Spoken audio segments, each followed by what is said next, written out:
Olá, sejam bem-vindos, que a graça e a paz mais uma vez esteja com você, sua família, todos os seus familiares.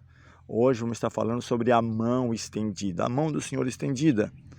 Se você ver comigo o capítulo 14 do livro de Isaías, do versículo 26 e 27, diz que este é o desígnio que se formou concernente a toda a terra.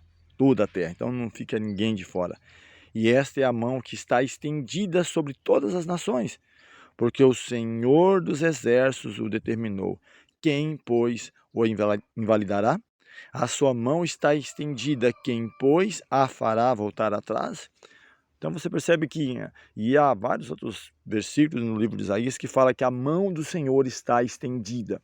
Isso nos dá a ideia de um juízo retributivo. Eu tenho falado em algumas séries de estudos, e aliás está no nosso canal, já mais de 260 temas, e muitos deles voltados para o contexto profético, de juízos retributivos na história, direta ou indireta. Direta quando Deus, Cristo, seus anjos agem, quando Deus retira a proteção do Santo Espírito e permite, ou quando retira a proteção do Espírito Santo e permite então que o inimigo, o arqui-inimigo de Deus, seus anjos, ou quem sabe até mesmo pessoas usadas por ele haja, seja no contexto natural, sobrenatural, não importa. Que, aliás, eu quero até, antes de avançar, falando sobre essa mão estendida sobre as nações, voltar um pouquinho aqui no capítulo 14 mesmo, falando como caíste do céu, a estrela da manhã, a filha da alva, como foi lançado, tu debilitavas as nações, estava fazendo referência a uma aplicação também, fala no contexto de Babilônia, mas aplicando também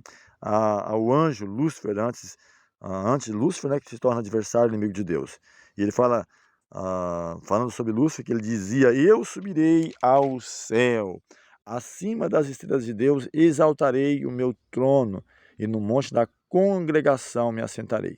Nas extremidades do norte subirei acima das mais altas nuvens e serei semelhante ao Altíssimo. Então, desde a queda de Lúcifer, que se torna agora adversário, antiga serpente, diabo e outros termos que possam ser usados, ele vem influenciando o primeiro a seguir essa linha de pensamento próprio Caim, diz que rejeita a promessa do Éden restaurado e se propõe a trazer o seu próprio sacrifício, estabelecer seu próprio altar da sua própria maneira. E depois, então, seguindo essa mesma linha, diz que Nimrod começa a ser grande, poderoso na terra, criando assim vários reinos na terra, um deles a própria cidade, a Torre de Babel, queria fazer uma cidade cujo cume alcançasse o céu, e assim se levantar contra a ordem de Deus. A ordem de Deus foi que eles espalhassem, povoassem a terra, e eles disseram: não, não vamos fazer isso, vamos nos juntar num só lugar, fazer uma cidade, fazer um grande nome para nós, fazer uma torre cujo cume alcance os céus. Então Deus os espalha, diz ali em Gênesis 11, que era todos uma só língua, e a partir de então surgem as diversas nações nesse espalhar deles. Um dos reinos que ele também trabalha é os acádios, acadianos.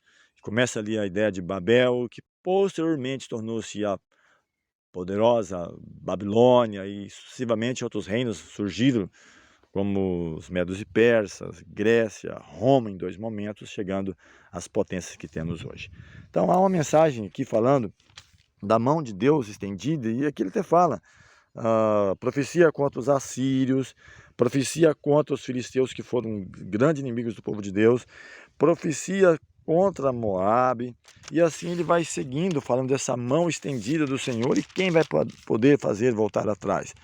Profecias contra Efraim, que está dentro do próprio contexto de Israel, profecias contra a Etiópia, profecias contra o Egito, não simplesmente, aí você pode pensar, mas espera aí, simplesmente falando de destruição, não simplesmente disso, há uma retribuição inicialmente, mas há também uma mensagem de bênção. Percebe aqui, olha só, que eu vou ler com você esse versículo, diz que naquele dia, quando houver essa restauração, depois desses juízos todos, naqueles dias Israel será o terceiro com os egípcios e os assírios, uma bênção no meio da terra, porque o Senhor dos Exércitos os abençoará, dizendo: bendito seja o Egito. Quem é o Egito agora?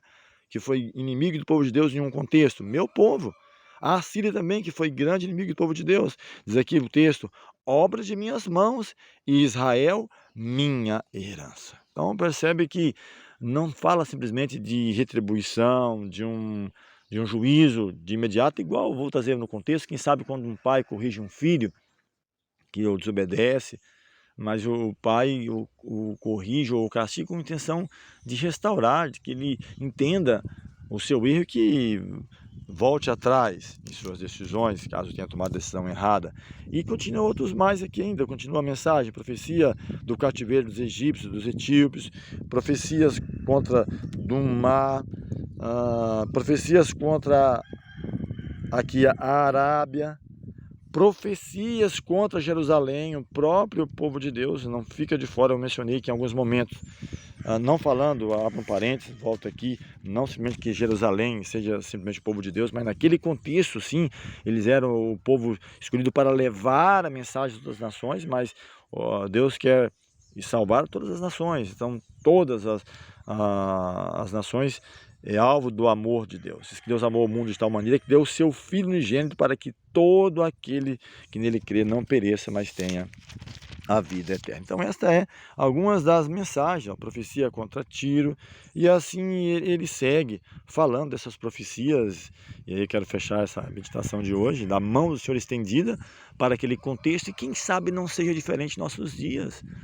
quem sabe perguntas, questionamentos que fizemos, sobre situações, retribuições, e na próxima reflexão que eu vou estar falando, quem sabe aclarei um pouco mais o porquê disso.